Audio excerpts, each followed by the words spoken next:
श्री स्वामी समर्थ. नमस्कार मंडळी, माझ्या चॅनलवर तुमचं मनपूर्वक स्वागत आहे. आज आपण आपल्या संस्कृतीतील अतिशय पवित्र आणि सुंदर परंपरेची कथा ऐकणार आहोत. सटवाई मातेची कथा. हिंदू धर्मातील लोकपरंपरामध्ये नवजात बाळाच्या जन्मानंतर 5व्या दिवशी सटवाई पूजन करण्याची पवित्र परंपरा आढळते. महाराष्ट्रासह अनेक भागात ही श्रद्धा जपली जाते.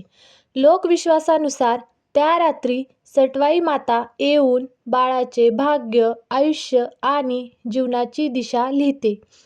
ही परंपरा नवजीवनाच्या स्वागताची, देवकृपेची आणि मातृत्वाच्या पावित्र्याची प्रतीक मानली जाते. पूर्वी एका शांत व सुंदर गावात एक दाम्पत्य राहत होते. अनेक वर्षाच्या प्रतीक्षेनंतर त्यांच्या घरी एका गोंडस बाळाचा जन्म झाला. घर आनंदाने भरून गेले.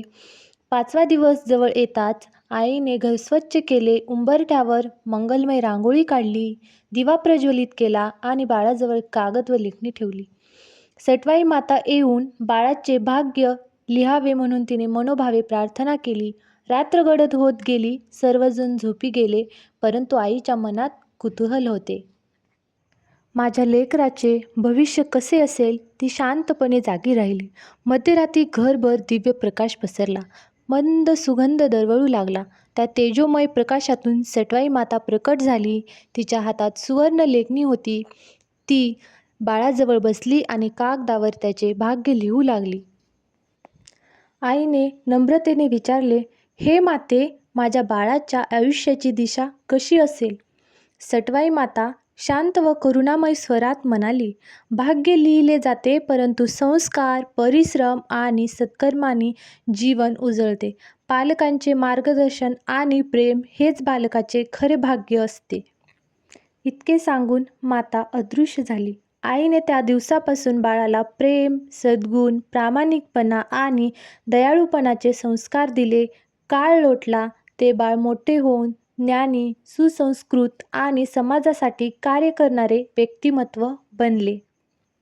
परंपरेमागील श्रद्धा. हिंदू संस्कृतीत ही परंपरा पुढील भावनांशी जोडलेली आहे. नवजीवनाचे पवित्र स्वागत, देवतेची कृपा व संरक्षण, बाळाच्या उज्ज्वल भविष्याची प्रार्थना, आईवडिलांच्या जबाबदारीची जाणीव, सकारात्मक ऊर्जा निर्माण करणे. सटवाई पूजनात काय करतात? घर स्वच्छ ठेवतात, दिवा लावतात, कारण दिवा हा प्रकाश व संरक्षणाचे प्रतीक मानले जाते. रांगोळी काढतात, कागद लेखणी ठेवतात, देवीस प्रार्थना करतात. कथेतून मिळणारा संदेश. भाग्य असले तरी कर्म श्रेष्ठ आहे. संस्कार भविष्य घडवतात. आईचे प्रेम आणि मार्गदर्शन अमूल्य आहे. श्रद्धा मनाला शक्ती देते. अशाच नवनवीन धार्मिक कथा ऐकण्यासाठी माझ्या चॅनलला आत्ताच सबस्क्राईब करा.